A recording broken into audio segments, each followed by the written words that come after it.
It's been 2 weeks since we've been here, and we're glad you are too on Comic Book Canon. That was supposed to be the intro. That was supposed to be the intro.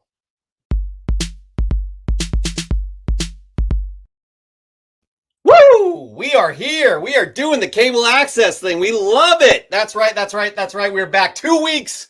It's been 2 weeks since we had a Canon show, but we're here. We're glad you are too. Super excited. We got Chris just in backstage right here, my co-host partner in crime. We also have Jimmy from Small Town Collectibles. He will be our guest co-host pending his interview. Actually, Chris is going to talk more about that. Chris? Yo, hey, okay, couple things. First off, is that hat of yours orange? No, this is my new favorite hat. My buddy has a production company called 212 Productions, and he should be paying me because I wear this quite a bit. But it's leather. It's actually leather. Oh man, because I was like, well, you know what? It looks orange from here, so I'm just gonna say that we're rocking some black and orange together today. Secondly, I can't get behind the Giants though. Gabe Kapler and the Giants. I'm sorry. Even what a year! What a horrible year. Anyways, technically, while we did have 2 weeks off, Jeff, it's been 3 weeks since we were here last. So to the viewers, they waited that long. Can you believe it? And it looks like quite a few people have come back to watch us do our thing here. That's kind of exciting, I'd have to say. Wouldn't you say? Absolutely. The first show was is on me. I had a work engagement. I just could not. It was like Sunday was super busy. The second was due to illness. Chris, you can get into that. What was that? Yeah, I couldn't talk. It felt like somebody was slashing my throat with razor blades, but I'm good. I can get back to my myself here. I'm gonna probably go on maybe 2 or 3 rants tonight. We'll see. No, listen. Glad you're not swallowing razor blades.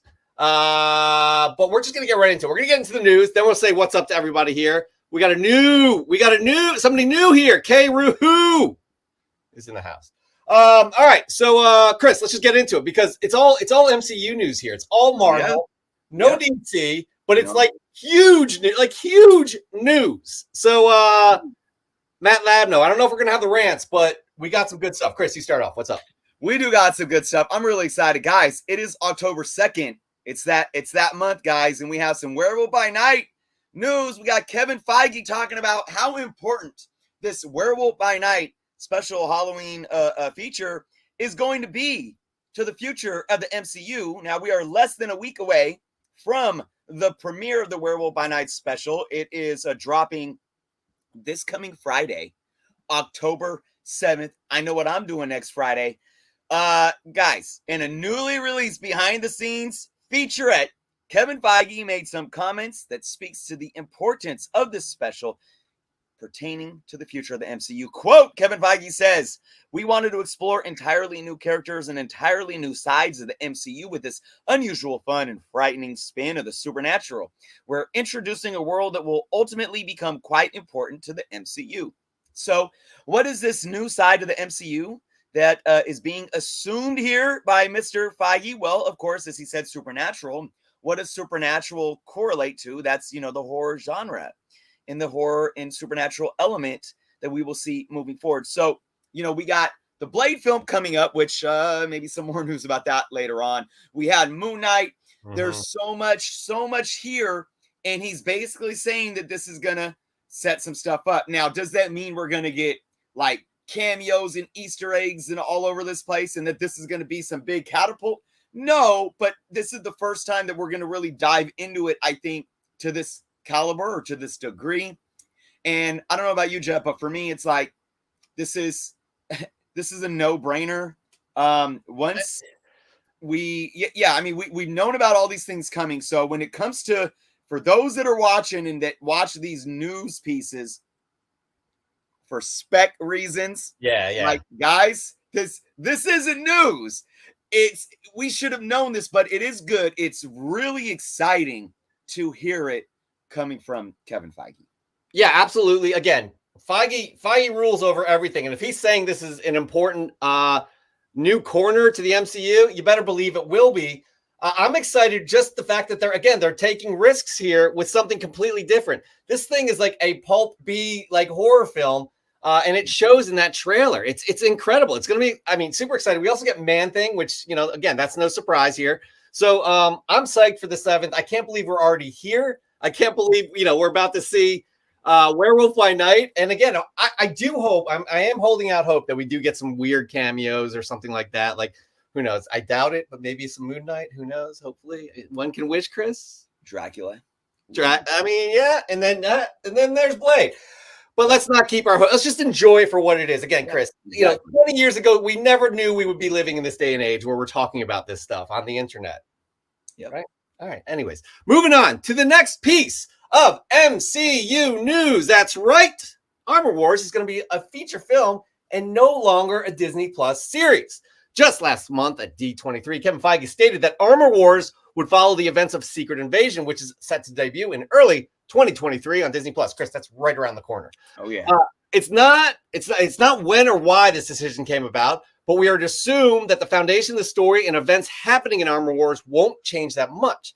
We also know that Yasir Lester, who was slated to write the show, will stay on board to write the feature film. There was also controversy over the last couple of months about Don Cheadle's contract expiring with Marvel, but as he stated in recent interviews, this doesn't stop him from continuing to return for more projects. Dude, he is a staple. He is psyched. He loves the character. This is a big story that's kind of a non-story in my opinion, Chris. I don't know how you feel about it because we're still getting Armor Wars. It's just going to be on the big screen. I love this idea. I love it. Like I'm excited about this more than the TV show now. And look, not to take anything away from the TV shows, but there are I would have taken even Moon Knight. I would have taken Moon Knight and made that a movie and made Eternals a Disney Plus show. So they can flip things around all they want. I'm all for it. I think this one is going to be solid is a movie. Yeah, that's the thing. You say this. Full credit. It's like some of these series could be movies to you, right? Some of the specifically, I remember last time you said this was Obi-Wan, right? Yeah, Star Wars stuff. Yep.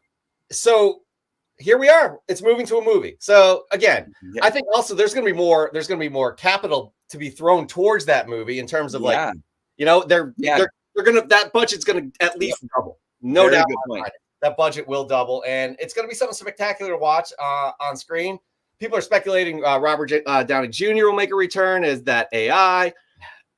Who knows? He did love the character as well, and he was the character. So, anyways, okay. So, Chris, I'm just going to say it again. We have more Marvel news. Absolutely. Now, this piece of news is a bit concerning. So, I don't know how you guys feel, but Blade filming reportedly delayed until 2023. Now, it's not the delay that has me concerned, but of course, with the unfortunate and shocking departure of the film's director, Bassam Tariq, that's what concerns me the most. Now, the rumors that are circulating are that the production of the film will be delayed. The filming was supposed to start just this next month in November, but Marvel is now looking for a new director to take over, and it isn't shocking to think that they would, of course, want to secure that position before they begin production. Now, while there have been no confirmations of this, many industry insiders have taken to social media and Twitter stating that the production will now begin in January of next year. So, that gives them a good few months to hopefully bring someone on. There's also been the rumors about Mahershala Ali being very concerned, not even correlating to this, losing the director, but more like the writing and maybe some of the action sequences or the lack thereof in the script. So I'm very, very concerned with this. We've seen Marvel, whether you agree with or like, I don't like some of the Disney Plus shows, or maybe Eternals was kind of weak, or some of the new films. No matter what you feel about some of the newer TV shows or films that they made, I think one thing's been clear, Jeff, and that's they've been seamless behind the scenes, and everyone's happy to work with them. They get their writers, they get their directors. And I think even with losing, what's his name from Fantastic Four? Director of Spider-Man. Right. That was, who we're talking about. yeah, there was no negative energy within that. I felt it was all in, he just wanted to shift directions, and it was all copacetic. You know what I'm saying? This to me feels a bit different. This feels worrisome in my book. I don't know how you feel about it. I'm going to tell you how I feel, because it should be worrisome. Because if we're talking about cameras are rolling in January and we don't have a director in October, that's not the production process right there. The director is attached at the very beginning of pre-production, which is an integral phase. It's in such an important phase. It sets the tone, it sets the pace, it sets everything for full production, right? And then obviously followed by post-production. But you need that leader in the chair that is taking charge and planning all of this out. Not only planning it out, but creatively planning it out as well. So this is a big deal. This is reason for concern. I would not be surprised if this film was delayed, which would be a travesty, because everybody wants to see Mahershala Ali as Blade. I mean, he's perfect casting. So I don't know. There's going to be more to come with this, right? More. Hopefully, we'll hear some more. But maybe they'll get somebody who was, a producer will jump in as a director in that role, considering Right. they've been part of it from the beginning. But I don't know. We should be concerned with that. But I will tell y'all that is the worst piece of news we have here, because we are on to the final piece of news for this week. And I'm going to just come up to bat, Chris. And if I were to swing the bat, right, would I knock it out the park with this one? Well, depends. What in terms of announcing it, or in terms of Marvel? I mean, I get this piece. How about this? I get this piece of news to report. How about that?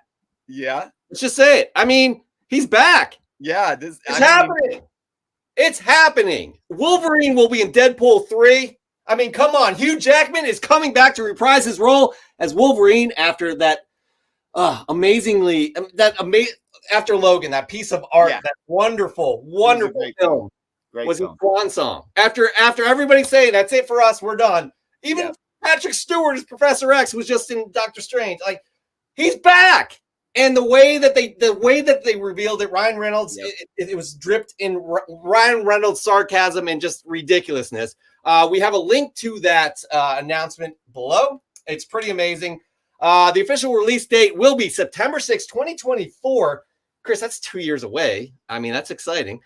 Sean Levy, who made Free Guy, great movie, and The Adam Project, an even better film. Guys, that's on Netflix. I love that film. Will direct. Rhett Reese and Paul Wernick, who penned the first 2 Deadpool films, will return to write the third, and they have all confirmed it will be R-rated under Disney. Chris, tell me your thoughts right now. I think this is the perfect thing that Marvel Studios could have done. I'm sure, remember how there was all these delays and Ryan Reynolds was meeting with Feige and team and all this, and it was hush hush. I'm telling you, Reynolds was going in there, going to bat. They were trying to bring this in, I think, from the get.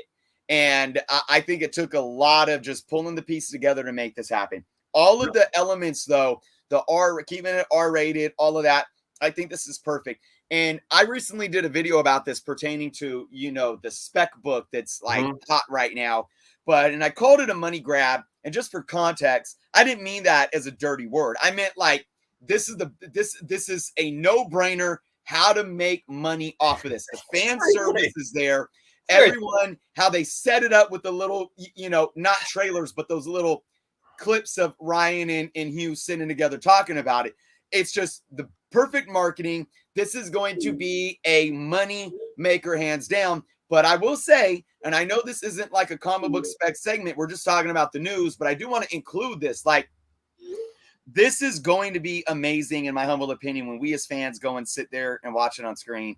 But I will be very careful for anybody specking on that Wolverine 88 first team-up battle of Wolverine and Deadpool. This isn't, in my humble opinion, this is not the MCU's Wolverine, just like Charles Xavier in Multiverse of Madness was not the MCU's Professor X. This is a cameo that they're going to chalk up to the multiverse. And, everyone's saying, oh, well, Hugh could show up in the Secret Wars film. Maybe.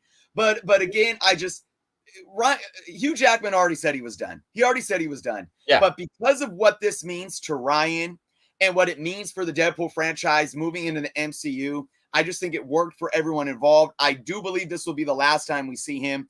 But and it is what it is. It's going to be great. It's going to live forever because it's going to be a film that's going to be in the archives, and we're going to always have that. But the MCU is going to move on, and a few years down the line, the MCU is going to have their own Wolverine. Yeah. Absolutely. And that day is coming sooner rather than later, but it's cool to have, again, Hugh Jackman back, whatever that means. All right.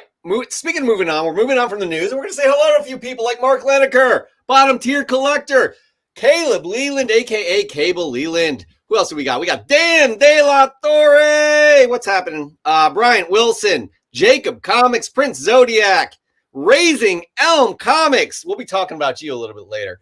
Raw Dog Comics 360, aka Joe. Go Birds 4-0. Brendan Riley. We got Simon R. Who else? We already said what's up to K Ruhu. I think that's it. Matt Labno. Don't want to forget anybody here. All right. This is Pop and Show. All right. Moving on, we have a guest tonight, like we should every week, but sometimes we don't. And this guest, I'm super excited here, and you all should be too. You all know the drill. Follow down below. The link is down below. But shall we introduce our next guest, Chris? How about that? Why don't we just do that? Our next guest got into the content creation game by wanting to prove to his kids it's possible. From there, it's now become a passion for him and a voice that resonates in this community as one of the good ones. From Funko Pops, comic books, trading cards, and sports memorabilia, Jimmy covers it all while making a point to his kids that anything is possible. Remember, they told him it wasn't possible, and here he is now on Comic Book Canon. Everybody, please welcome Jimmy from Small Town Collectibles. What's up, Jimmy? Oh, yo! Oh, hello there. Hey, I know. Honestly, the A block of the show is quite boring, so we don't. We see you studying. I found it very entertaining. I don't know what you're talking about. All right. At Logan News is where I'm at. Welcome to Wrexham is what I'm talking about. Absolutely, but you can't start kissing our ass here because you are not yet a guest co-host on the Canon, right? I understand the interview, but before we do, let's talk about your channel. Is there anything you want to push, promote? I mean, you're doing a lot of stuff. You're doing some great stuff. Again, you are one of the positive ones in the community. Those are the people we want to lift up. So tell us more. Oh, tell us about actually the story about your kids being like, nah, this ain't happening. You're not going to. Sure. So it was a Saturday morning, and we generally, it's probably the one day a week that we actually get to, be with each other, at the dinner table. Being from Eastern Kentucky and from the hills, like food and dinner time is very important, right? Mm-hmm. So that's the one day a week that we really get to sit together. And we were talking one morning, and they were talking about YouTube and how they would like to, have a YouTube channel. And I said, well, okay. I mean, I can do some of this stuff. I could probably help you. You could try out, like the outfits that you buy, all this makeup that you buy. You could review all these things that you do. And they were like, no, we couldn't do that. And I was just like, why? I don't understand. Because I was raised to believe when you're from a place where we're from, it's very rural, it's very poor, and to think that you could do something sometimes is not there. To think that the opportunity to be able to do something is not always there. So it was really instilled in me by my dad that you can literally do anything if you're willing to work and if you're willing to take the chance. And so I've really tried to instill that into my girls, and it disappointed me that they were like, well, no, we couldn't do that. That would be embarrassing. And I said, well, guess what? I'll do it, and I'll show you that it can be done. I'll do comic book content. So that, of course, embarrassed the shit out of them. They were like, comic books, but then it's kind of cool now for them because their friends even watch the channel. Like some of their buddies that like comic books and Marvel movies and things will come up and want their picture with me, which is kind of weird. But that's where it started, was trying to prove something to them. And then I found something, it's corny. I'm a corny person, but I found something that was missing in me, that I really needed. And that was a community of people who like this stuff, because where I'm from, there's not a ton of us, where it's not necessarily something you talk about all the time. I don't know. in the business world, the things that I do on a day to day, and to find this group of people who kind of had a similar passion to me and we're sharing it with each other. Yeah, it's been very cool. It's how I met Chris. It's, I do a show called 10 Questions. We've been on hiatus for a little bit. My kids' schedules, as you all know, this week, literally every night was either volleyball or soccer. And we're kind of coming down to the end of the season where we're, in playoffs and doing the different things. So I haven't been home to do anything. So, but yeah, no, I do 10 Questions. Again, like I said, that's how I met Chris. Journos was on there. Where I sit down and talk with different members of the community, very similar to what you're doing here. I do new comic book day content. I'll do a mystery box from time to time. Just whatever strikes my fancy, to be honest with you, just whatever I want to do, I do it. So, yeah, going to your point, I think we're embarrassing the shit out of people right now as well, but it's all good. It's fun. Like it's fun. Now again, we're going to get into this interview right now. Chris is going to be leading the interview, but let me just set the stakes up here. If you don't pass, this is a job interview. Like, if you don't pass this, we're going to be kicking you off the cannon. And you wouldn't be the first, obviously. But let's just try, honestly, just don't put that weight on your shoulders because it is quite a bit of a weight. Like, obviously our subs, they will come after you with pitchforks because they're subbing you up right now. You all should sub him up, even if he doesn't make it through to the episode. Yes. But I'm just giving you that little piece of advice. Chris, I appreciate that. I feel a weight. I really do. I feel like this, impending weight on me right now. I'm a little scared. Take a breath right now. Take a breath. Okay, I'm ready. All right, Chris, let's go for it. All right, I'm getting pumped because I'm in the driver's seat here. All right.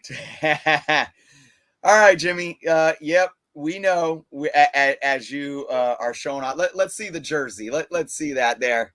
There we go. We know what you represent. So we like to, stick it to the home base of our guests and see how much they really rep. So in this case, we're going to go with some Kentucky questions. All right. You're into a lot of different things, including sports. So, and I know you're really into college sports. So we're going to start there. All right, here we go. First question is, we're going to talk University of Kentucky alum. All right, so there's two of them here. I want you to tell me who your pick is out of these two. Okay. It might be tough for you because, being that they're both Kentucky alum, that might be tough. But here we go. We got two awesome NBA stars, Devin Booker or Anthony Davis. Which one do I prefer? Yep. Let me show you real got? quick. Who you taking? Uh-oh. That's a signed AD poster right there. Look at that. Hold on. From the year we won the national championship in New Orleans. That's my boy right there, AD. Although I am a Devin Booker fan because he did date a Kardashian. I can get down with that. But yeah, no, the brow, that's really – when Cal came, we kind of had these like crazy classes, when Cal started and AD's class, and that group was kind of the culmination of what Cal had been building up to that point. We won the national title that year. And I got to go to several games and watch him play. I got him to sign that poster. So yeah, I love AD. That is dope. That is Jeff. Look at that. Look at this. He's already, man, he's have aced that one, huh? Unfortunately, yeah. I'm really trying to find a point. I'm very good at that. Okay, that was awesome. I love that. Okay, and audience, we did. I don't think anybody in this room besides Jimmy himself knew that we didn't set him up to succeed here. Believe me, we did not give him a handicap. No, I didn't know that he had the sign piece on his wall. So, all right, this one might be a little tougher. All right, because now we're gonna really challenge your your Kentucky IQ. So we're gonna give you a multiple choice. Okay. All right. So we have four professional, athletes that are now or were professional athletes. Three of them are University of Kentucky alum. One of them is not. He's gonna get this, dude. I know. So we gotta have you, tell us which one is the front. There's no gray area here. He's gonna get this. Yeah. Pisses me off. All right. So we got DeMarcus Cousins, Randall Cobb, Jay Cutler, or Jamal Mashburn. Yeah, that's 100% Jay Cutler. Played for the Vanderbilt Commodores. We kicked his ass at least 3 times that I'm aware of. So, So you saying we booked a guest that we're not going to be able to kick off? This is crazy. no, I'll do something here shortly, and I will let you kick me off. It's fine. On to the next. All right, Jimmy. Big music fan. This isn't a booch off question, but this is just kind of to give context. You got any top genres that you really go with in terms of the music? Yeah, I mean it's probably metal. Metallica is hands down my favorite band of all time. I told you guys I just got back from Louder Than Life this past weekend, where I got to see Slipknot, Kiss, Lamb of God, Red Hot Chili Peppers. The list goes on and on. Evanescence, Hailstorm. So definitely metal. You would think, being from Eastern Kentucky, that I would like country, but I'm not a big country fan. I do like Tyler Childers. He's actually from like 5 minutes from here. We have the Country Music Highway. So we have a lot of country artists that are from actually this area. Chris Stapleton is from 15 minutes from here. But definitely metal, or rock, I guess you would call it. Yeah. I got to see Metallica at Candlestick Park before they tore it down. So no, last year at Louder Than Life, they actually played 2 nights, and then the last night that they played the Black Album in full, and they played it in reverse order, which was like awesome. I mean, because that was the album that introduced me to Metallica. It was one of the first concerts I really went to, was when they did the Black Tour, and so yeah, I was pretty pumped about that. Caleb's happy. All right, another big Metallica. All right, so okay. Well, Jeff, I don't know, man. He might be stumping us here. No. All right, so we got 2 Kentucky natives. Who you got here? The Judds or Billy Ray Cyrus? All right, so interestingly enough, the Judds and Billy Ray Cyrus grew up and lived 30 minutes from where I'm sitting right now, in a town called Ashland, Kentucky. So that's Eastern Kentucky. But now I am a Judds fan. All right, so right there we're gonna end Jimmy's time with us. I'm biased here. Okay, I'm gonna throw it out. People, I've worked with people. Billy Ray Cyrus is one of the nicest people I have ever worked with, and for him to defile that relationship I have with him, or had with him, and his daughter, quite nice. We're done. So Chris, I don't know what to do now. I'm gonna call blasphemy here, man. You know what you should have did? You should have had the "Achy Breaky Heart" song ready to go, because Jimmy just broke your heart. Well, we don't have the license. Yeah, you know how that goes. But hey, look, man. The Judds handle business. Billy Ray Cyrus. I mean, look, he did his thing with what's the name? What's the Nas Jr.? I call him Nas Jr. What's his full name? Who are you talking about? Yeah, Lil Nas X. Lil Nas X. God, my brain. I'm telling you guys, Lil Nas X. But you know what? Lil Nas Don't X. tell my heart, my achy breaky I'm not heart. saying that's a good I song. don't think they would understand. Yeah, I know Billy Ray too. Now, I've seen Billy Ray back before Billy Ray was Billy Ray in some of these dive bars down You don't have to name drop. Back on the show, we felt bad. Next up, here we go. All right. This might be a bit of a trick question here, and I'm not even going to add any context to it before I ask it. I'm just going to go in and ask it. Got a little hip hop here. I know you can get down with some hip hop, Jimmy. Sure. Right? Yeah. All right. Nappy Roots or Outkast? Ooh, that's a tough. Nappy Roots. Wow. Again. Wow. See, I knew it. Well, here's the thing. That's not even a question. It's not like even the sky is it green or blue? You know the right answer, right? You know the right answer. Am I right? I don't care. See here, chat. Nappy Roots is from Kentucky. We know that Outkast reps the ATL, but Jimmy, I don't care. Exactly. It doesn't matter. That was the thing. We set you up. Goodbye. Fine. Whatever. Outkast. Yeah, Nappy Roots are from Louisville. from Louisville, Kentucky. Even though L's down, I will L's down anywhere I go. Louisville, Kentucky. But yeah, and they were just in town in Somerset or something like 2 or 3 weeks ago. And one of the guys from Nappy Roots has a kid that Kentucky's recruiting right now, wide receiver. So, oh, interesting. He has a kid that old, or they have a kid that yeah. He was looking at U of L and Kentucky, but he's considering Kentucky, which is kind of a coup for us to get that kid. So we're not that old. We are not. So, anyways, moving on. My son is graduating high school this year, Jeff. You're not that old. Okay. Moving on. We got 2 more questions left. Are we? So I guess, man, now my heart's broken, but I know, keeping it close to home. Big up Nappy Roots. So I got much love for Nappy Roots. Yeah. All right, we're moving away from music here. Okay, so we got some more trivia for you, Jimmy. All right. Okay. Some trivia questions. It's not even multiple choice this time. You got to know the answer. All right. Okay. Are you ready? I hope so. All right. We're going to start. They're both kind of involving history. But this is U.S. What is the Jeopardy? What's it called? The Final Jeopardy. Final Jeopardy. Category U.S. presidents. All right. No chance. I got no chance. Just go ahead and get ready to dump me. Okay. This U.S. president was the only U.S. president born in Kentucky. Abraham Lincoln. Oh! You're supposed to say, who is? I'm sorry. Yes. No. I actually was supposed to write it down and hold up a card for Final Jeopardy. Awesome.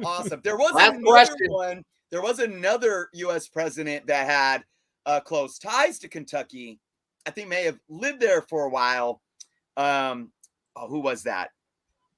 Oh, that one I'm not sure. Jonathan Taylor.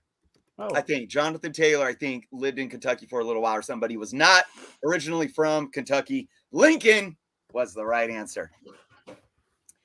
Woo! All right. We got one more. We ready? Jeff, you ready? I'm definitely ready. Finger on the button. Here we go. Always with these damn guests. They're not good enough for us, but go ahead. All right. Taking it back to sports. Which famous boxing champ can rep that Kentucky? Ali, baby. Float like a butterfly, sting like a bee. I knew he was going to get this. He got it. Yeah. All right. You know what? You got kicked off twice. That's really frustrating for me to say, but Jimmy, you are moving on as a guest co-host for Comic Book Canon. Yes. Congratulations. You will get one of those varsity jackets that we've never produced and probably won't, but you are entitled to that if we ever do. Awesome. Again, this show is as much yours as it is ours. Feel free to chime in. Feel free to make fun of Chris or I, and we'll do the same. Glad to. I knew that you would keep me because you need someone with a proper accent on here. Proper accent, and I knew I was safe. Wait, what we need, Jeff? What's that? We need to get somebody from across the pond on the show. Oh, that would be good. That's one thing we have. And then you know what we need to do? We need to have a battle of the accent show one day. I think that would be fun too. I'm going to try that right now, actually. Consensual sense, I know a lot about some chicken. We make some of the best chicken around, along with some of the best bourbon around. That's a fact. That's absolutely a fact. But I'm going to try and get a buddy of mine on here right now. I have no idea what I'm talking about, but I'm going to send him the link here and say, please join. Here, he'll have no. He's into geek culture, Anyways, okay, let's see. He may join, he may not. All right, moving on. We have a great segment coming up, Chris. What is the next segment? What is it called? I don't know. We've been gone for 3 God, weeks. We really What's our next? I don't even know. It's props. It's props or flops. We don't have a proper intro for this either. Jesus, we are a damn mess, everybody. We blame ourselves because we have not been in production for quite a while. Chris, tell us about props or flops. Props or flops. Folks, are new and improved props or flops. This is where you all get to participate in another segment, all you need to do is leave the hashtag props or flops, but IG. Don't just do that. Make sure you tag me. Make sure you tag Comic Book Cannon. Post on Instagram any book that you may have just picked up. Maybe it's a book that you're speculating on and you haven't picked up yet, but you're interested in investing in it, whatever the case may be. And I will pick at least 3 of your guys' books to talk about on the show each week. And I will be giving them props or flops specifically from an investment standpoint. All right. So again, all you need to do, if you just bought it, take a picture of the book. If you don't have it, you can take a stock picture, anything. But make sure that when you post it and you hashtag and you tag us, talk a little bit about it. Tell me, like, I just got this book for $5, or I just got a winning bid of this book on eBay. What do you think? Did I pay too much? Props or flops? Or I'm specking on this book. It's going for this much on eBay. What do you think? Is this a good buy right now? Props or flops? And guys, I will pick a few and we'll go over them and I will break it down live. And of course, Jeff will give his input. Our guests will give their inputs. And and take it or leave it. Do what you do. Do what you do. Now, Chris, you do what you do. We have 3 books here. Yep. Which one are we going with first? Talk to me. You know what? No, it's on our sheet. Hold on. Yeah, DC. Want to do some DC? Yeah, why not? We could all use some DC love here.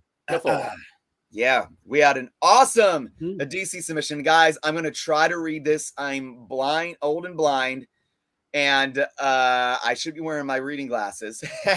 But Crack-a-Coom Comics with Mr. Miracle #2 from the original Kirby run submitted this one for props or flops. Let's read what Crack-a-Coom had to say. I am a huge Kirby fan, so I'm always in the market to pick up his books. I recently started collecting keys from the DC work, including his 4th world titles, New Gods, Forever People, Mr. Miracle, Superman's pal, Jimmy Olsen, and his latest DC works, Commandy, the Demon, OMAC. I bought this specific book, which features the second appearance of Mr. Miracle himself and the first appearance of Granny Goodness, as a worthy addition to my personal collection, but I would not be upset at seeing this book and others of Kirby's DC library increase in value if, a big if, DC can save its cinematic universe in the near or distant future. After disastrous use of the fourth wall characters like Darkseid and Steppenwolf in Zack Snyder's Justice League, and the cancellation of Ava DuVernay and Tom King's, there we go. Sorry, that's my bad. Sorry. Now you got me laughing. Now you got me giggling. Tom King's proposed new God film. Yeah, that was heartbreaking. That was trash can. Is there good investment value here in these fourth wall keys? Is now the time to buy, or is DC investing at just swimming in too dangerous of waters? Okay. Real quick, before you give your input here, want to remind you all, you can give us your input as well. Just props and flops. That's all we want to see from you guys. Let us know if this specific, all of our books here, but this one right here, give it to us. Let us know what you think. Yep. Go ahead. So what I want to point out, though, is there's no price point. I don't know what this individual paid for this book. So, I can't sit here and say, well, you overpaid for it or you got a really good deal. Can't say anything like that. But this is what I will say. And I say this a million times whenever I talk about DC as speculation. We have to remember that comic books, first off, we have to remember that speculation isn't just this short-term flip. It isn't just related to movies. I think we've really created this idea of that's what speculation means. When we speculate, it's this dirty word now. Speculating, it ties directly to investing. Speculation means you are picking up a comic book, because we're talking comics, and you're paying money for that comic book, no matter how little or how much, with the hopes of that book increasing in value at some point in time in the future. That's all speculating is. So, what do I think about early Bronze Age, 15-cent Jack Kirby DC titles like Mr. Miracle? I think they are a great book to collect, for my humble opinion, due just to if you're a comic book lover with the history and the art of Kirby. I love Mr. Miracle as a character. I myself started looking to get holes filled in that original Kirby run and in the 1980s run as well. But these are books. They do hold value because remember, comic books don't need movie hype to have collectability and to have long-term value. If you look at what this book is selling for in high-grade CGC, I think a 9.8 is well above the $1,500 mark. I mean, that's a key comic book. I have to give this book and this pickup a props. You know, pending the fact that you didn't pay some crazy amount of money for it, right? You know, you paid a good solid fair market value for this book and whatever grade it is. Why do I give this book a props? Because of what I just said. Comic books don't need movie hype or an MCU or even a successful DCEU to have long-term value. Now, if you're looking at buying this book, hoping that it gains value in the next 6 months or a year to flip and make money, then maybe it's not for you. But if you are a collector of comics that is more concerned with the long-term hold, absolutely. Because here's the plus side. Here's the plus side. If Warner Brothers ever does get their crap together and we get, you know, not even, obviously the connected universe is what drives us as fans a lot. We know that with the success of the MCU. But even if somehow they come out with a really solid Mr. Miracle film or something like that, I mean, I see that happening with Black Adam. If this movie, who cares about what they've been doing for the last 10 years now? Like, if Dwayne Johnson comes out and does awesome Dwayne Johnson stuff, and we just have an awesome movie that can really, and I'm not saying it's going to propel Black Adam books to these extremes, but that's going to be there, and we're going to gravitate to that, and it's going to keep Black Adam fans and reintroduce new fans to Black Adam in a way that was never there before.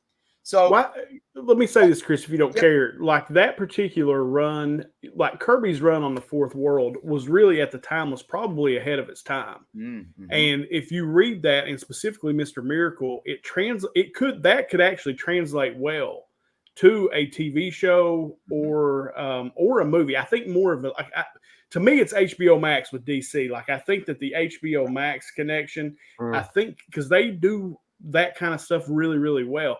And I don't know that is like that particular book is like a great book as far as long-term investment. I think it'd be a good one to have. I love that particular run of Mr. Miracle. But I think that Kirby, the whole Fourth World, I think that could have some long-term potential. That's just me. But I'm a DC homer too, though. So you are DC homer, who's becoming my nemesis, because that was going to be my point. Sorry. Damn you, Jimmy. The whole Kirby goodness is goodness, right? And including the first appearance of Granny Goodness. You see what I did there with the goodness? But like, that was so clever. But like, honestly though, like, you can't go wrong with a book like this. I'm going to give it props myself. Jimmy, sorry, we skipped over you. We want to definitely hear what you have to say. Props or flops. But again, just the Kirby effect alone, props right there. Jimmy, go for it. No, definitely props for me. I think that's a solid book, especially anything Kirby did. And, you know, especially when he came to DC from Marvel after that whole fallout. And then you got the Fourth World, which, like I said, it was ahead of its time, really. We're losing Jimmy. He's behind his time. So we'll just pick it up from here. Again, I'm going to have AT&T. Yeah. Don't say it, Chris. You're going to get I'm going to say Jimmy goes to props. There you are. All right. Yeah, sorry, I don't know what happened, but yeah, no, definite props for me. Yeah, okay. Again, all aligned here. It's rare where we have that the trifecta. All props here. I do want to bring up a good point from our friend Joe, aka 360 Comics. Speculation is not gambling. It is choosing a high risk, high reward type of investment, which is suitable for some investors. And again, you take all the facts in, right? You take all the facts. Is this book something I want to hold long term and, you know, potentially sell, keep for my personal collection, what have you? You take all of those factors in. And again, there is potential with a Mr. Miracle film or being associated in some sort of DCEU. And again, as well as Kirby and the Silver Age goodness. It's a props. All right, moving on, Chris. Your second book, props or flops from the community, asking you, what do you got? All right, guys. We got some awesome Spidey stuff. And I love talking about Spidey books. We all love some Spidey. Yep. Yeah. Who do we got? Who was it? With their Secret Wars number 8 submission from none other than Matt Labno. He's in the house. 630 collectibles here. I almost said 3. Yes. Secret Wars number 8. Of course, this is the origin. It's the origin of the black symbiote suit. Classic Mike Zeck cover, of course. So let's see what 630 collectibles had to say here, and actually included a little back and forth he had with another good friend of the channel, Maz. Maz's Toy Box. But let's go into this. I have been looking for a high grade raw copy of this book, but I have not found one for a price I would be willing to pay. The cover is easily in my top 5 favorite covers. It is definitely a good one. I am still waiting out for a great deal, but if I were to purchase a high grade raw today for the trending price, would you give that purchase a props or flops? Okay. I love this, Matt, if you're still here. This is, and guys, for those that want to submit to props or flops, this is an amazing setup. If you don't have a book already that you're showing off. So he's stating here, I'm really in the market to get this book. I've been holding off if I paid fair market value of what this book's selling for right now. Props or flops. Now, before I get into my personal opinion and give it a props or flops, let's read what this back and forth was. We actually have Amazing Spider-Ham say, definitely agree with Maz. And he's saying that's actually out of order. And he's replying to what Maz said right down here. This book will only climb more with the movie slated to come out. And they're talking about the Secret Wars movie, which is a confirmation. It's just a matter of how much you are willing to spend. And then 630 set up here, something like, where will the prices be once we see the Black Suit Spidey? If I wait, could I potentially get a better deal? Is this book immune to the sharp decreases that have been happening to the books right after releases of movies and shows?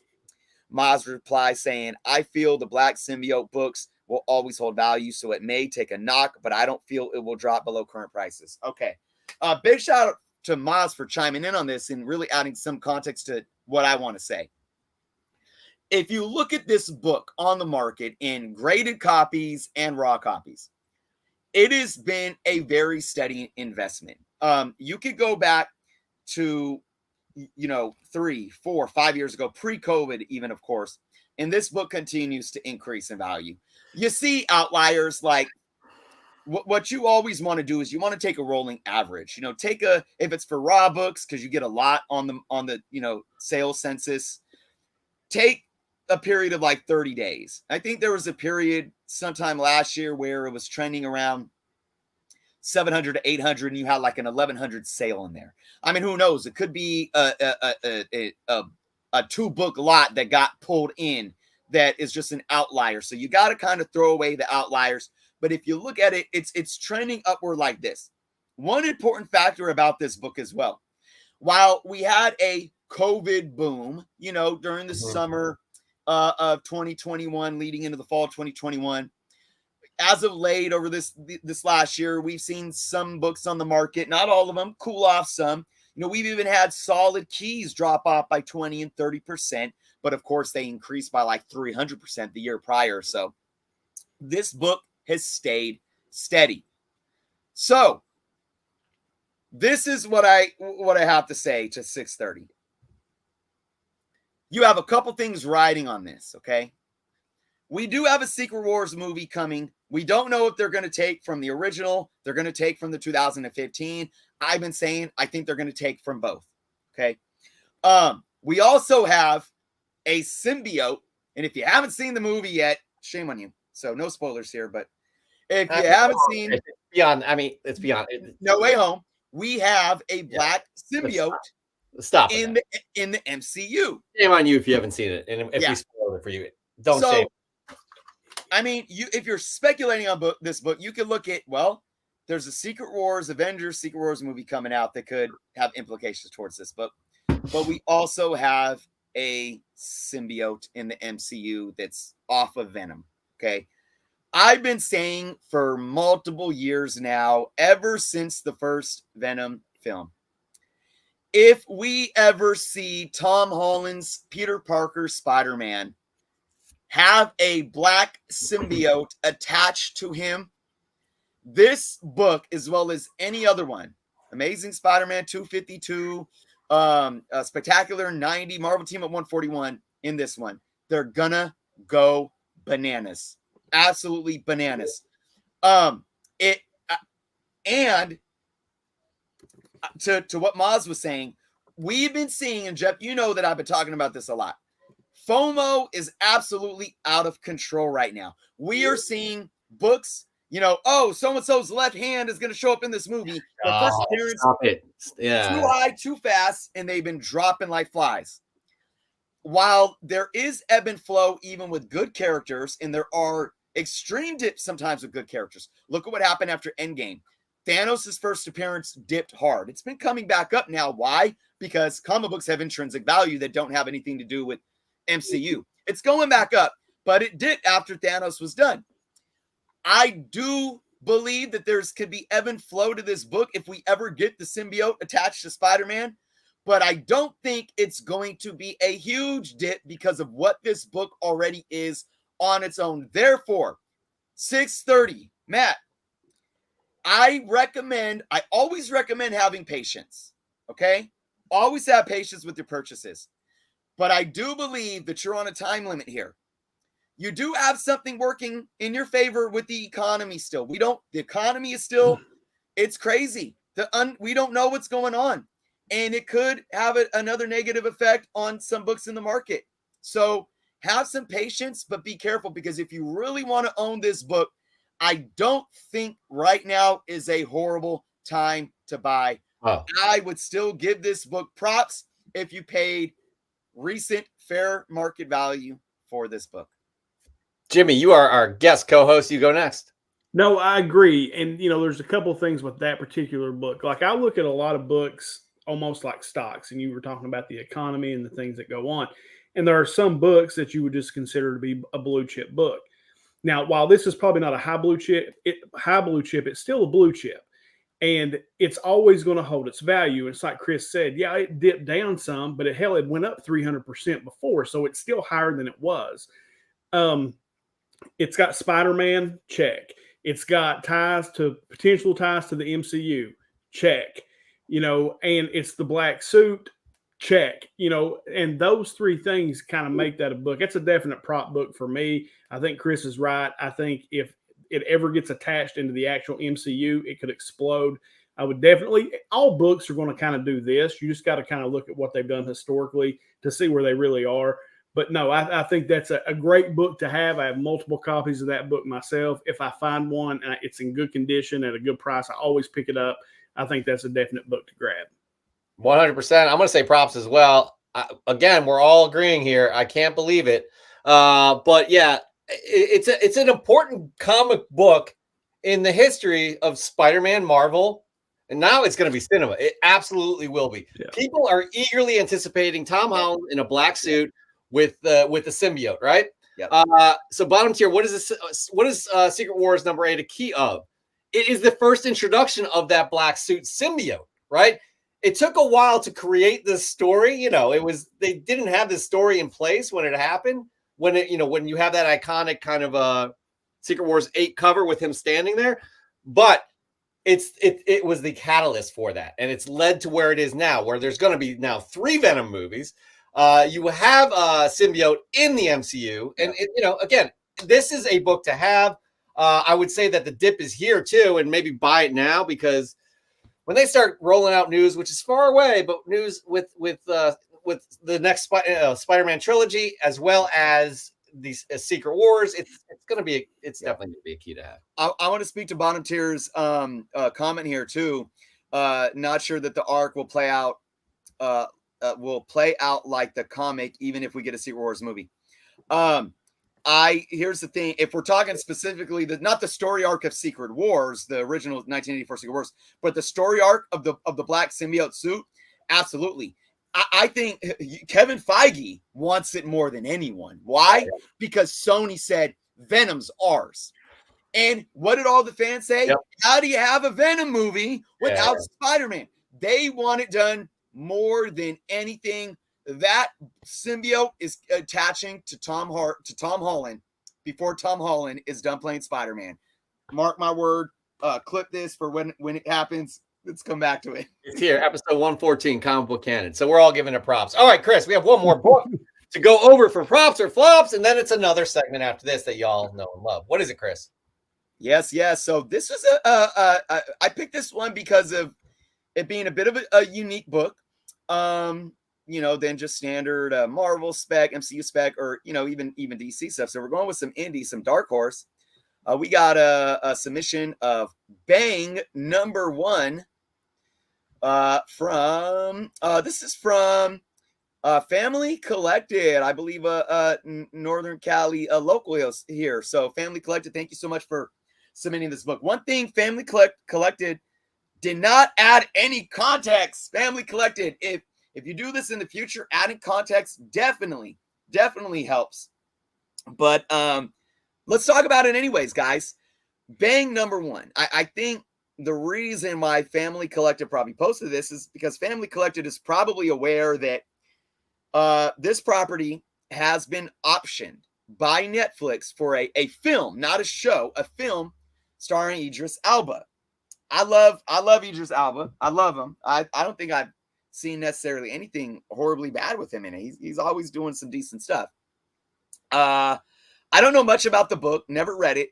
It does sound like a really cool concept, like a lot of thriller, like mixed with like sci-fi. Like somebody has memories that they don't know how they got there of like a murder or something like that. Crazy stuff. It sounds really interesting. Kudos to all these, the more indie storylines that they're doing, getting out of the superhero genre, right?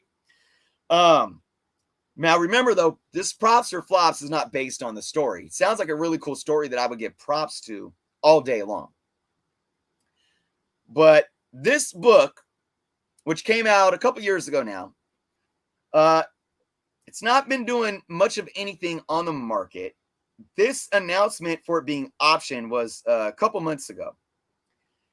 You got a good few little books that sold for around $15 back in August.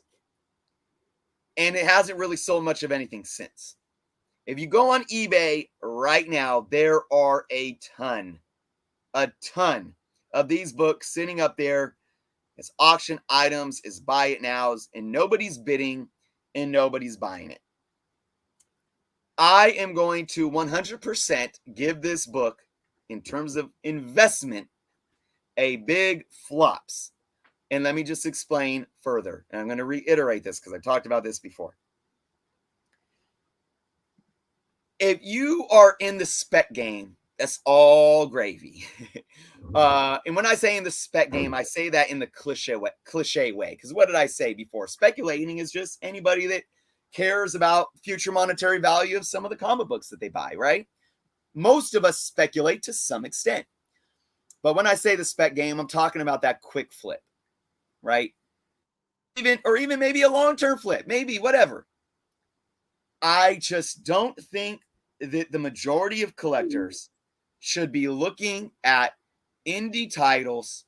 Getting optioned is a book that's ever going to bring you a return on your investment. Now, I'm not saying that you can't, maybe, and I do this sometimes, and maybe you guys, Jeff, Jimmy, or maybe audience, maybe you guys do this sometimes as well.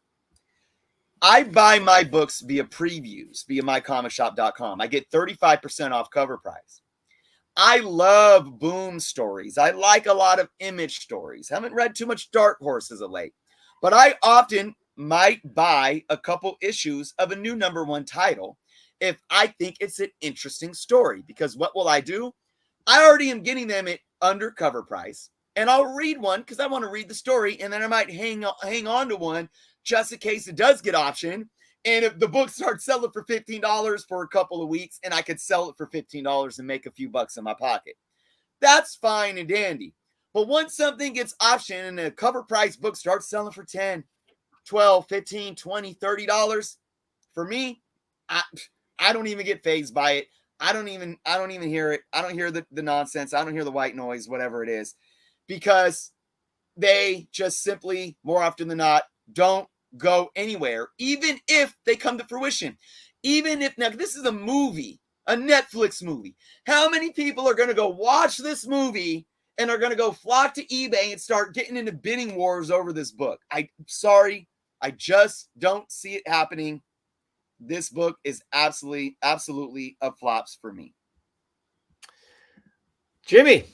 No, it's a flop for me too. And I actually read Bang, and it's a good story. I like a lot of the indie titles. One of the things that I do, and I've always done this since I've been collecting, is similar. I buy from previews too, and I'll read through, and I will generally pick up 3 copies of any #1 book that's coming out that I think has a good storyline, or I could see as a movie or a TV show.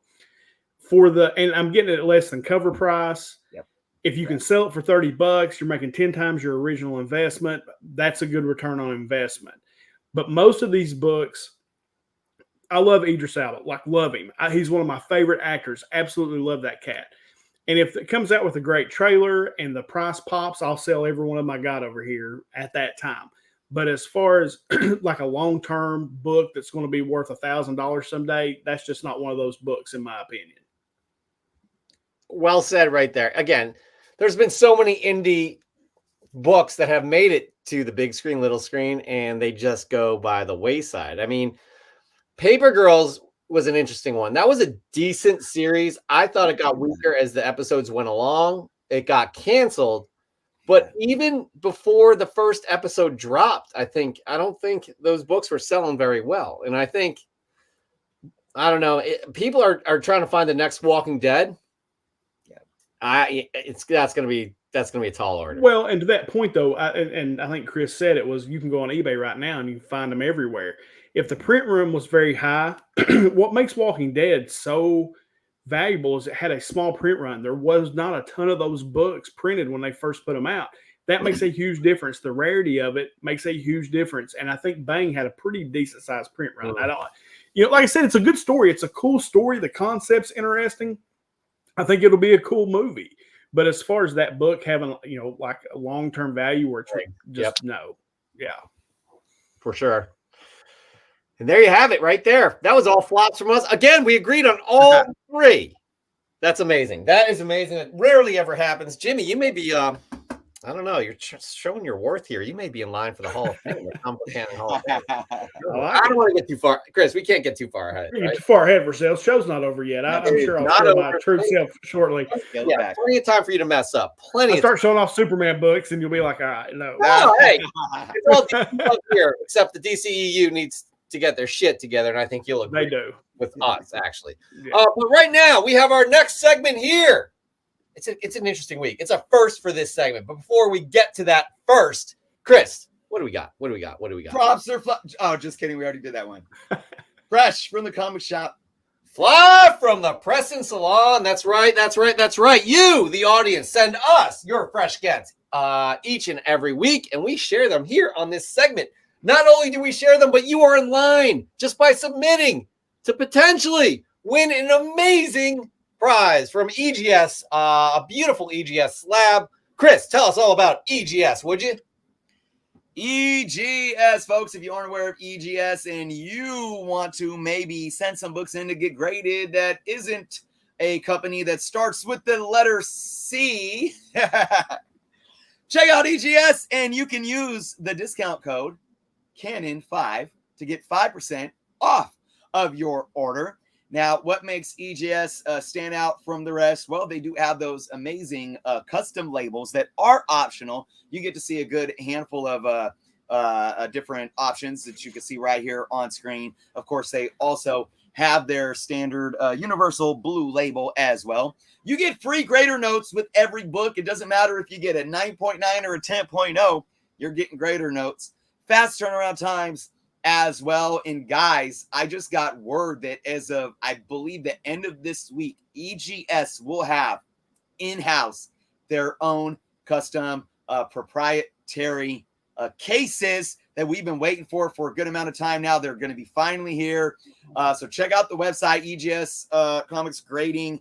and give them a try, guys. I always say, look, spend 20 something bucks and send a book in or two, and just give them a chance and see what you think. And I'm telling you, I can't wait to get my hands on these new cases. If you guys put in an order even today, and you want to request those new cases, you can make that happen. So I'm really excited to get some in my hands. That's for sure. And a little bit more to add to that. Usually the first show of the month, we debut the next EGS slab we're giving away. Oh yeah. Tony does not want to share that right now because the picture he'll take will be in that new EGS slab. I don't know if Tony's I don't think he's here tonight, but we will be showing that maybe next week, I hope.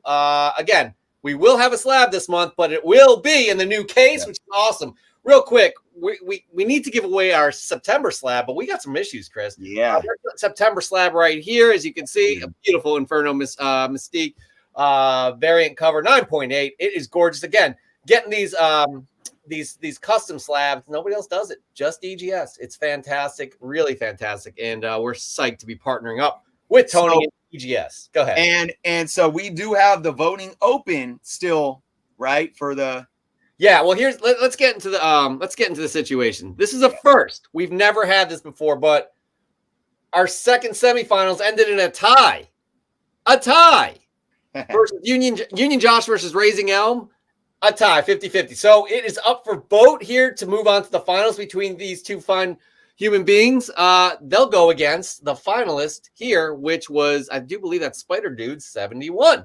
So again, guys, get to voting. We'll have the finals tomorrow, and the winner between Spider Dude 71 and either Raising Elm or Union Josh will win this fine slab right there. And remember, guys, if you want to, anybody can enter into Fresh from the Comic Shop by posting your books on Instagram and tagging us and hashtagging FFTCS. But in order to be entered in to be a semifinalist or a finalist for the EGS slabs, you got to make sure you are following EGS on Instagram. Make sure you're subscribed to their YouTube channel as well. And of course, that information is below. Absolutely. All right. So here's the deal. You guys show off your fresh gets. We pick a semifinalist. Well, actually, our guests most of the time. Anytime we have a guest, they pick the semifinalist. And there's 3 criteria we go by here. 3 criteria. Let's get into it right now. It's presentation, how the shot is composed. Give us a well-composed shot. Give us some, just get outside the box. Do something fun, creative, artistic that relates to the book. We see a ton of those there. Raising Elm does a great job. Union Josh and Spider Dude did a great job as well. Again, check out what other people are doing. Comic Ozzy does a fantastic job of getting that depth of field. It looks like a professional. Well, I'm not saying he's not a professional photographer. He takes excellent shots. So keep that in mind. How unique is the book? This book unique does not mean it's like $100,000. Unique it is actually a book that we've never heard of before or seen of before, or like, oh, fascinating fact. We love that. And finally, this here weighs a lot for Chris and I. Jimmy told us earlier he has no soul, which is crazy. I don't know, but story. What is the story behind this book? How does it relate to you as a human being? What does it mean to you, and why? Does it remind you of your father? Does it remind you of the first time you ever picked a book off the spinner rack? Tell us what it means to you and why. That goes a long way. Try and tug at those heartstrings, I'm telling you. All right, we're going to get right into it. Chris is going to show some off. Jimmy's going to show some off. I'm going to show some off. And we'll have some fun here while doing it. All right, first up, we got Into Oblivion, Marvel Tales Annual #1 from 1964. Reprints the first appearance in Origins of Spider-Man, Hulk, Thor, and many more of Marvel's Silver Age heroes for the very first time. For those of us that will never afford, for those of us that will never afford Amazing Fantasy 15 or Hulk #1 or A Journey into Mystery #83, this is a great Silver Age alternative and still greatly affordable and very undervalued. True story right there.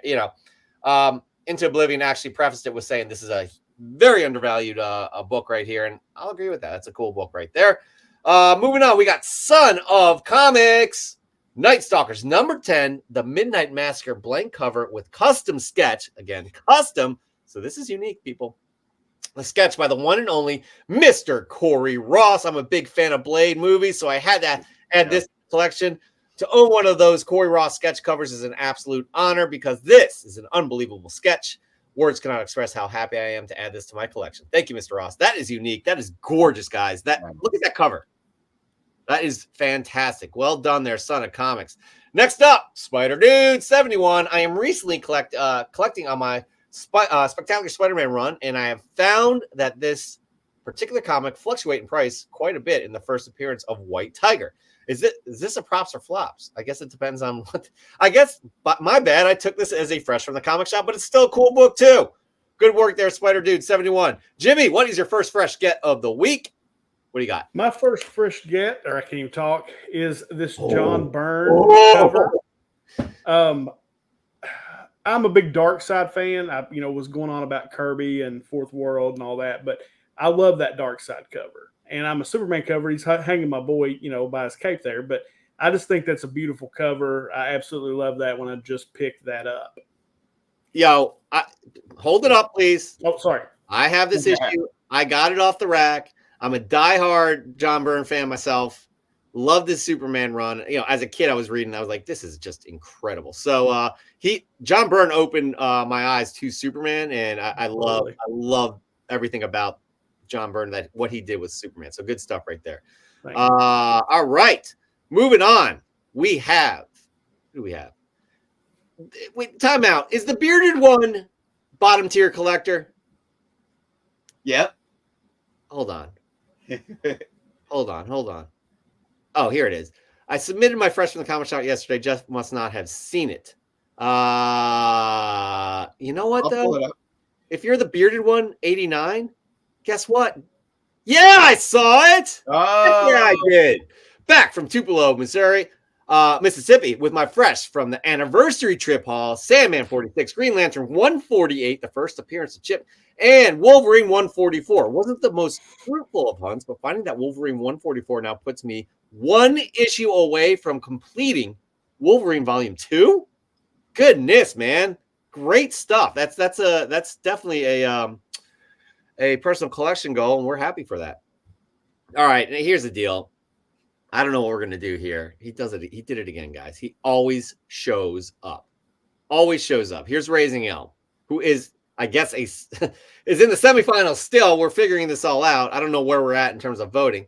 Go to our stories and vote, people. Also, follow Jimmy, Small Town Collectibles. The link is down below. It's that easy. If you guys are not, we're gonna stop following you. Ooh, wow. I said it, guys. I said it. Serious talk. It is. All right, Raising Elm. Happy fall, y'all. For this week's submission, I give you Star Wars issue 94 with a classic Ewok Wicket cover by Cynthia Martin. As Elijah's Star Wars, that's his newborn son. Well, I guess probably 8 months old now. As Elijah's Star Wars personal collection grows, so too does he. And one day he will be able to cuddle up with a good comic book. I hope everyone is having an awesome weekend. Look at this guy. The fall, you got the Ewok. It's well done. Well done right there. I don't know what we're going to do, though, if he's eligible or not, We'll see. That's a tough. When does the voting close? Gosh. You know what we could do? When we're done with submissions, we can just close it. No, let's let it. Well, we should let it run, don't you think? It's only fair. The full 24 hours. I don't know, because we already gave him 24 hours. Well, if it's not running right now, we'll know. Hold on. I don't know. Talk amongst yourselves, everybody, please. I know I'm playing a bit of devil's advocate here, and it's not. I don't think it's. Oh no, it is still running. Chris, we gotta let it run. Jimmy, what do you think? All right. Let it run. Thank you for that non-biased opinion right there. Chris, your second fresh get of the week. What do you got? Second. First. That's what I said. I'm trying to speed things along here. That's what I'm doing. All right. I didn't collect Iron Man much as a kid, but I've been really actually picked up a recent collection that had a ton of Iron Man in it. So I wanted to show off this awesome 20-cent Bronze Age Iron Man number 47. Love it. I love this cover. It's Origin of Iron Man, and it's a little blurry. Nice. Come on. Whatever. Anyways, there we go. There's a little better. So yeah, some awesome Bronze Age goodness. I love Who was the guest that? It was Bronze in Modern Gods that was talking about. That's the right. border That's books. right. Yeah. I too, I really some people hate them, but I really love the border covers. How can you hate that? It just kind of it gives it this kind of I don't know. It gives it this feel of like it does compartmentalize things, but in a good way, in my opinion. I don't know. Yeah. I like it. I definitely like it. By the way, Caleb Leland giving props to Elm. Only Elm can make me like Ewoks. That's pretty dope. And bottom tier collectors enjoying that shot as well. All right, moving on to our good people in the audience here. Nori Jordan. You know what that means, Chris, right? Yeah, I think I've seen this one already. So Nori Jordan loves him some Thunderbolts. We'll just say that. This week's post is an example of never having too much of a good thing. In my search for all Thunderbolts books, a number one second print CGC 9.8 was the hardest to get. There are only 12 in existence compared to 287 of the direct edition. I finally found one a few months back, which was a year-long search last week. Like I usually do, I was looking through eBay and I saw another copy with a very low starting bid. I kept a very close eye on it, and long story short, I put in a bid at the last second and won. I was shocked no one made a play for it. Now I am excited to have two of them, which represents 17% of all available. Just proves everyone gets lucky. Take care. No, you are a workhorse when it comes to owning Thunderbolts books. You own, honestly, it's incredible, your dedication to Thunderbolts. Moving on, we got good friend of the show, Joe, a.k.a. 360 Comics. Issue 24 of Mystery Men Comics was published by Fox Feature Syndicate in July of 1941, making it an octogenarian and the second oldest comic book that I own. This run introduced a plethora of Golden Age characters, most notably the original Blue Beetle, Dan Garrett, with only 12, you heard that right, 12 copies on the census, which is actually the same with Nori's. Wow, that's interesting. Yeah. I was beyond lucky to stumble across the scarce book at one of my local comic shops, and I couldn't turn down the rare opportunity to acquire it for a great price. What grade do you think I'll get when I submit this to CGC? It's kind of hard for us to see here. Yeah, it is. It presents extremely well, though, and that's what I always say is very important. Yeah, I don't know, four or five, right? I don't know. What do you guys think? I just can't tell. I can't even tell you because there's no way you can see from that picture. Anyways, all right. That's what we'll go personally. With. 4 or 5. Guys, all right. I'm gonna go. My fresh get of the week. It's kind of boring. I haven't had time to just dive into the comic book shops. I haven't had time to even pick up my books. So this is kind of old. I'm not even caught up with this run. I have really liked it though. The new Moon Knight run. This is Moon Knight number 15. Dope cover though. I love the colors on this cover and how it's just made to glow. He glows. Like I just love the glow right there. Anyway, so I'm like probably 5 or 6 issues into this series, but I'm really enjoying it when I have time to read it. So that's my first fresh get of the week. Moving on. Who do we have next? We got 7kids.comics.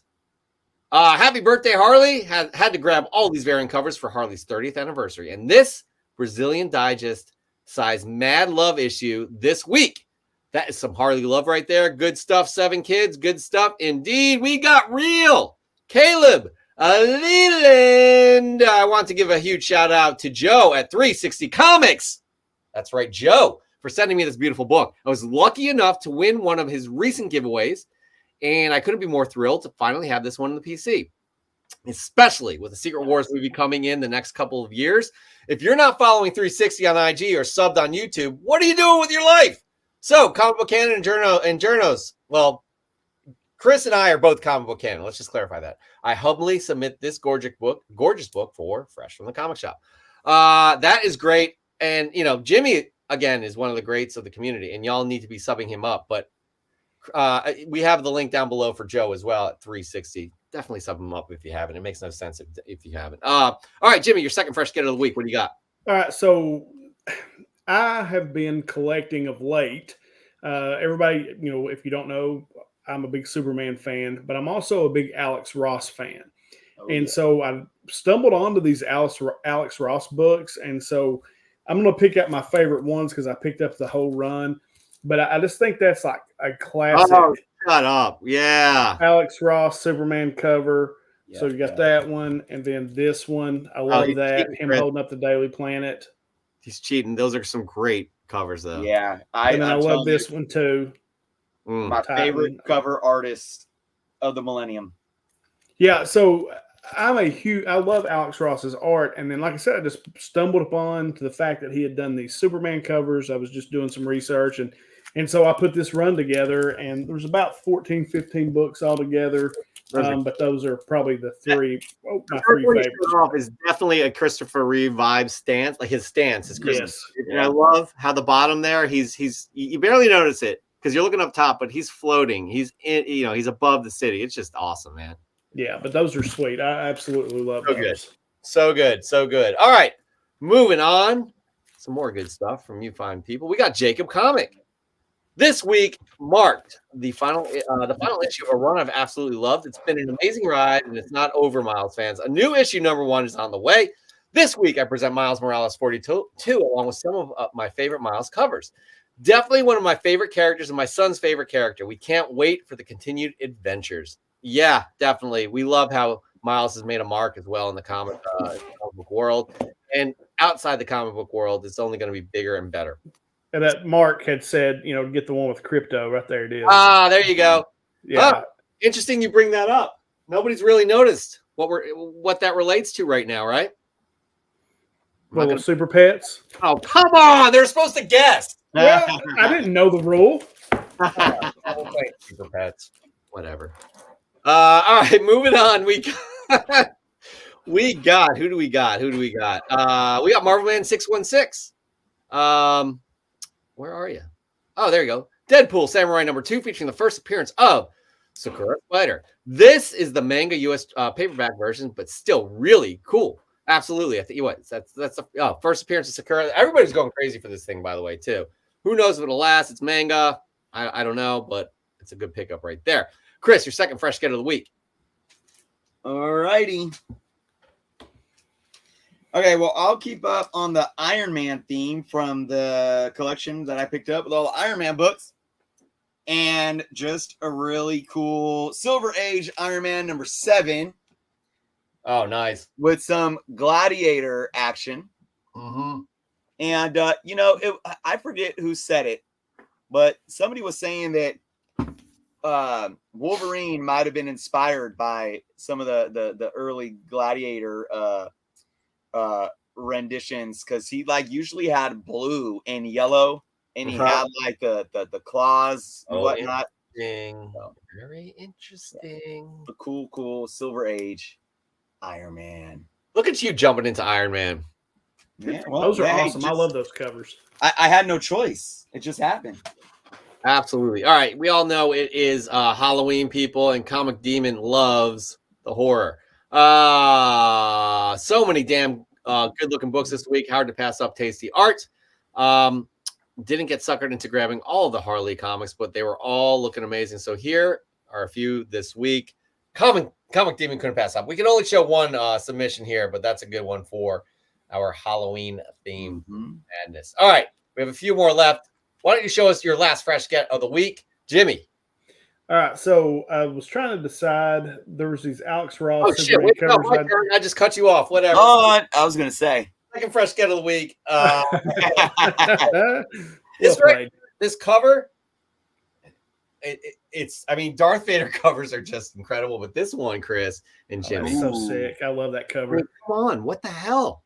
How gorgeous is that? I hope I got that one. I think I might have bought the variant though. Dang it! I love it. Shoot, absolutely love it. Yeah, that's what happens when I do pre-orders and they don't have the images available yet, and I have to kind of guess which. Yeah. Well, there was that one. There was one a few weeks ago where he was like running, and there were the AT-AT walkers were behind him. I think it was like a 125. That was so sick. But I love that cover. I think that's a great one. I mean, this one sticks out. I mean, they've had some amazing covers in this run, let alone the previous runs, but that cover is just outstanding. All right. Next up, we got one Marvel versus DC. I've recently been on a Punisher binge, buying any minor keys or cool cover I can get my hands on. Ever since I was a kid, I've always liked this character since watching the original movie starring the one and only Dolph Lundgren. Woo! There's some high hopes for that film back in the day. High hopes. All right, Jimmy, your last fresh get of the week. What do you got? Right, so this is a book that I actually picked up from my LCS. I found it in the back bin. I actually just got it back from CGC, Mm. and that is this book Oh, right yeah. here. Nice. That is signed by Chris Claremont. I actually got that signed at C2E2. Nice. And that's the first appearance of Kitty Pryde, and what Emma Frost is the White Queen, I believe. And also, since all the Wolverine hype, you've got Wolverine on there, looking like a badass. John Byrne, Chris Claremont. That's a great key to have right there. Good work on that, man. Not bad at all. All right. Yeah. Moving on. We got next up, Mark Lineker brings the heat. He brings the heat, and he did it again. Hey there, it's Jay Garrick using the Speed Force to say hi and show you this book from 80 years ago. All Flash 8 by my creator, Gardner Fox, and drawn by E.E. Hibbert. 18 years later, Gardner went on to do the Flash of Two Worlds, creating Earth 2 and the first multiverse. Gotta go. I promised the JSA I'd be back in a flash. That's fun. I see what he did there. He's writing script for Jay Garrick. All right. No, it's good. Mark Lineker, always. All right, Chris, your last fresh get of the week. All right, this next book is to, show off my enthusiasm for what's popping this Friday. The Werewolf by Night special. Marvel Team Up number 12. Spider-Man and Werewolf by Night. This is the first team up or meet up Werewolf by Night and Spidey. So some awesome 20-cent bronze. That's nice, man. Spidey and Werewolf goodness. Rawr. Nice. That's awesome. I love that. Great cover, too. Yeah. All right. Our last submission before I show my last fresh get of the week is Dan De La Torre. Here's my fresh from the comic shop, Man Thing number 11, written by Chris Claremont, who broke the fourth wall during this last issue. After all these years, I still don't totally understand the Man Thing character. You're probably not the only one. I have a few issues of Man Thing. I can't say he's a character I understand, but I'm super excited. We're going to see, again, a different type of character in Werewolf by Night. All right, so Jimmy, you got a decision to make, but before we get into that, I'm nervous to show you my third fresh get of the week. I'm not even kidding. Basically, I have no doubt that this would win unique. It's a one of a kind. Ooh. I have no doubt that this would tug at your heartstrings. Granted, we're here in this box to share these things, but I am super proud of my daughter who published her first comic book. It's she created a character called Sally Soaphands, and this book is Sally Soaphands and Lion Girl: Mystery of Captain Cold Hands. It just came in the mail. Oh wow! Oh, that's awesome.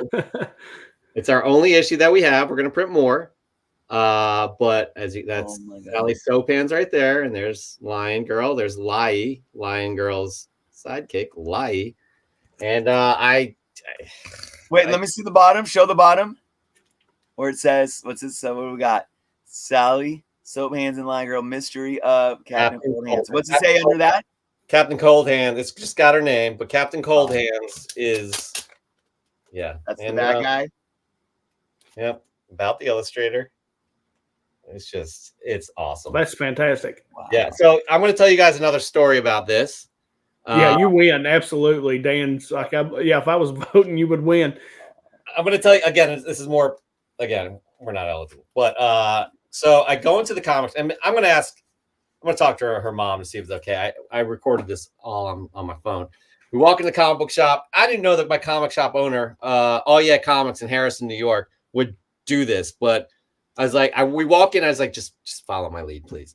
And I was like, this is Ava, my daughter. She just wrote and published her first comic book. And we're wondering if you're interested in having her comic book in the store. He's like, yeah, absolutely. Okay. I don't know where he's going, if he's serious or whatever. And he's like, how much are you looking to sell these for? He's like, she goes, $30 a piece. And I'm like, both of us were like, well, the typical going rate's about $3.99. And I was like, cool. Are you cool with that? To my daughter? She's like, yep.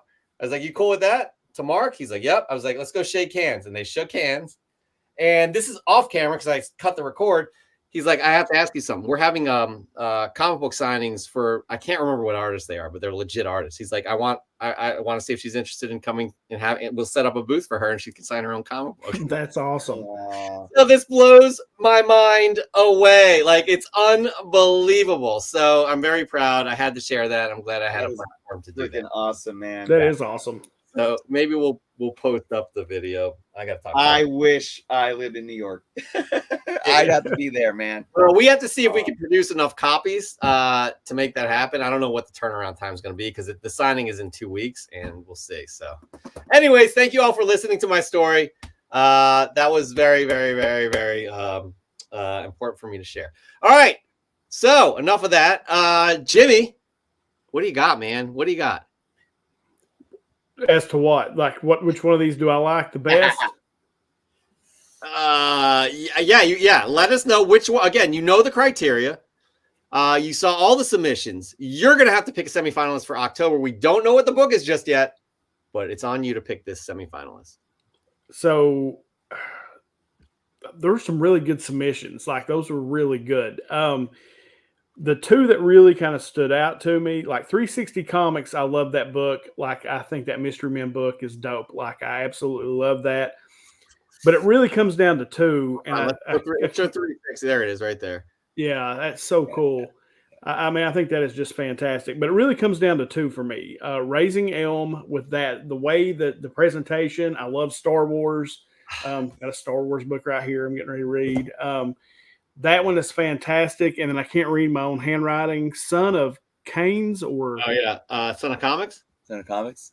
Yeah, that. Yes. Yep. Son of Comics. That is dope. This is my pick. Just simply because I like the presentation of it, but that Wesley Snipes cover is so cool. It's amazing. It's absolutely. I'm honestly, I'm glad to hear that you're saying that, because I think this one stands out and it's unique and it's just a gorgeous cover. So, is that your final decision? That's my decision. It really kind of came down. Well, really, I wrote down like Son of Comics, Raising Elm, was that Nowry Jordan? That one was cool. And then that Flash cover, Mark Lineker. Those were all very, very cool. But that one is so unique. Yeah. And it's so dope, just being Wesley Snipes' Blade, which I love. So yeah, that's my choice. All right, Son of Comics, congratulations. You're moving on to the semifinals. You're going to be eligible to win some sort of EGS slab. We don't know what it is just yet, but it's going to be in the new case.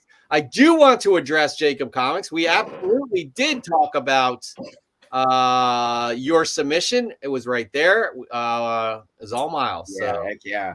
That's great. You can't go wrong with Miles either. Like, to me, that's like in 25 years, those are going to be the books to have, because I think Miles is going to be he's the future of the MCU. Come on, absolutely. Again, so we did share that with the show. Speaking of the show, we're here at the end. You made it, Jimmy. Once we cut the live broadcast, that means you are an alumnus of Comic Book Canada. We may ask you to come back. You would not have to go through the interview process again. So that's what and again, you are eligible for the varsity jackets that we'll never produce. Again, any final thoughts for this episode from you, Jimmy, before we talk glowingly about you? Listen, I had a blast. That was a lot of fun. I've watched Comic Book Canon before, but to actually be in the hot seat through the interview process was a little nerve-wracking. Yeah. Once I got through, I felt like a weight had been lifted off my shoulder. I had an absolute blast, guys. I really appreciate you guys having me on. It was a lot of fun. Listen, we appreciate. I do have one more question before we go. Mm-hmm. The Kentucky jersey, is there a reason behind it, or it was just the cleanest thing you had to wear? Honestly, we played yesterday, and this is my lucky jersey. Although it didn't work yesterday, we should have won the game, and we didn't. And I had jumped in the shower, and it was laying there on the floor, and I thought, well, okay, I'll just put on the Kentucky jersey. That works. Yeah. Just wanted to know if there's some ulterior motive you had. No, it was literally laying in the floor as I was putting my clothes on. I thought, well, that'll work. That's how we roll. I mean, come on. That's how we roll. All right. Chris, final thoughts on today's episode. By the way, we've been going for 2 straight episodes, so go ahead. Yeah. Happy to be back. I'm going to thank everyone here hanging out too, because, you guys show that, you want to be here. You want to hang out. We ditched you for couple weeks. Don't worry. I mean, it's not like we ditched you guys to go like play jump rope with, another group of kids. So life just happened. So happy to be back. It was a great show, and happy to have Jimmy on after our hiatus. And guys, I'm telling you, like, go give Jimmy a sub, man. When I went on his show too, it was just such a great discussion. The thing for me is comic books. There's so much depth, I think, in this industry and in this hobby, and there's so much to be talked about. And I think, Jimmy, you really bring that to your channel when you bring different types of people on and you do your 10 questions interviews. And I think it really allows that depth to be shown, and in a positive way, because we know that sometimes we as comic book collectors can clash. There's unneeded drama in this community, and we're not all the same. We're bounded by something that we all love, that is a common ground, but yet we tend to scratch and claw at each other for so many reasons. And I think people like you, Jimmy, you really allow the glue to stay stuck, where we can still be individuals, but enjoy the hobby and learn from each other instead of, push back on each other when we see things differently. So I thank you for bringing that perspective to this community, to the YouTube community, and to comic book collecting. And thank you for coming on today. And, hope to have you back on in the near future. Come back anytime, man. I had a ball. I really did. Right. It was a lot of fun. No, again, we thank you. Seriously, you're one of the positive ones in the community, and I feel like we don't have enough. So just keep at it, man. And again, I love your story of how you're proving to your girls you do whatever you want, like in terms of like creating content or coming up with ideas. You have everything at your disposal these days with technology, so there's no excuse. And that's what I'm trying to teach my daughter. I was like, I mean, look at that. There's that blows my mind. That's what I'm talking about. yeah. I mean, that's what I'm talking about. Take a chance and do it. And that's what I tell my girls. And I think they learned from it, because they thought you're crazy. And then I got monetized and, like the whole thing. And it's just become such a big part of my life and all the friends I've made. And you're right, Chris, there's a lot of different drama. I try to stay away from that stuff. That's just not what I'm into it for. I enjoy the community aspect of it. I enjoy reading. There's it's really a great time for comic books if you like to read. There's a lot of good stuff out. Like you were talking about the Moon Knight, Jeff. That is a great run of Moon Knight. Yeah. I read a lot of stuff, and I'm just glad there's a lot of other people out there like me who like to nerd out and have a common love for these books. So. Yeah, absolutely. Again, we'd love to have you back on. I know we'll be keeping in touch. But again, thank you all. It's been kind of a rough week, 2 weeks for me, and I appreciate being able to. Chris and I express this all the time to you guys, the audience. You guys really make it fun for us, and it's something we look forward to, because I needed this 2 hours right here more than y'all will know. So with that being said, we'll see you next week, which is October 9th, 8 p.m. Eastern time, 5 p.m. Pacific. I did the math right. Until then, be good to yourselves. Be good to others. We'll see you soon. Peace.